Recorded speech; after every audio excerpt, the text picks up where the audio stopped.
6:30 পর্যন্ত ট্রেনটা মাঝে ছিল, ওই পশ্চিম দিকে আগুন নিয়ন্ত্রণ করেছিল, কিন্তু মাঝেটা যখন নিয়ন্ত্রণ আসে তখন পশ্চিম দিকে চলে যায়। পশ্চিম দিকে পুরোটা নিয়ন্ত্রণ করতে করতে মাঝের আগুনটা কি কারণে জানি ভিতরে আসছিল, এটা বাতাস বা যে কোনো কারণে বা যে কোনো বিস্ফোরণের কারণে মাঝের আগুন দাউ দাউ করে জ্বালা শুরু করে। এই জ্বালার কারণে মাঝে যে কালো দাগটা দেখা যায় বিল্ডিং এ, এই মাঝে কালো দাগটা ওই 6টার পরে যে আগুন হয়, এই আগুনে এই মাঝে এই ক্ষতি হয়।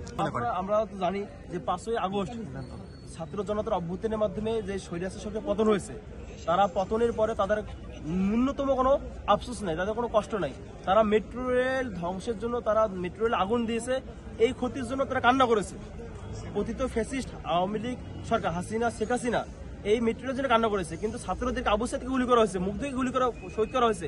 এরকম অসংখ্য তখন পর্যন্ত যেদিন মেট্রো রেলে আগুন লাগছে তখন পর্যন্ত 100-এর উপর ভাই আমাদের শাহাদাত বরণ করেছিল, কিন্তু 100 জনের জন্য সে কান্না করে নাই, সে মেট্রো রেলের জন্য কান্না করেছে। অতএব আমরা আমরা এটা ধরে নিতে পারি যে তারা এই বিচার ব্যবস্থা বা তাদের যেই অপকর্মগুলো আছে এগুলো তারা ঢাকার জন্য, দুর্নীতিগুলো ঢাকার জন্য তারা এইগুলো কাজ করতে পারে।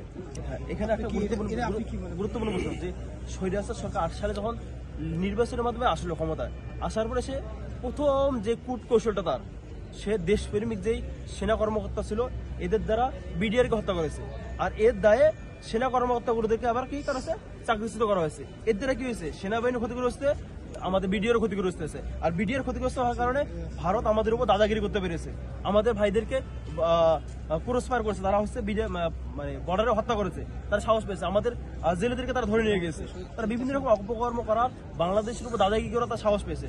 যদি তারা এই কাজটা না করতো, যদি আমাদের দেশপ্রেমিক অফিসাররা থাকতো, অবশ্যই তারা এগুলো প্রতিহত করতো।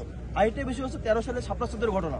শাপলা চত্বরের ঘটনা পরে আমাদের সাবেক শিক্ষামন্ত্রী দীপমণি বলেছে যে একজনও মারা যায়নি, কয়েকজন আহত হয়েছে, কিন্তু আমাদের যে বর্তমান অন্তর্বর্তী সরকারের যে উপদেষ্টা আদিলুর রহমান, এনার একটা সংস্থা আছে অধিকারে সংবাদ প্রকাশিত হয়েছিল যে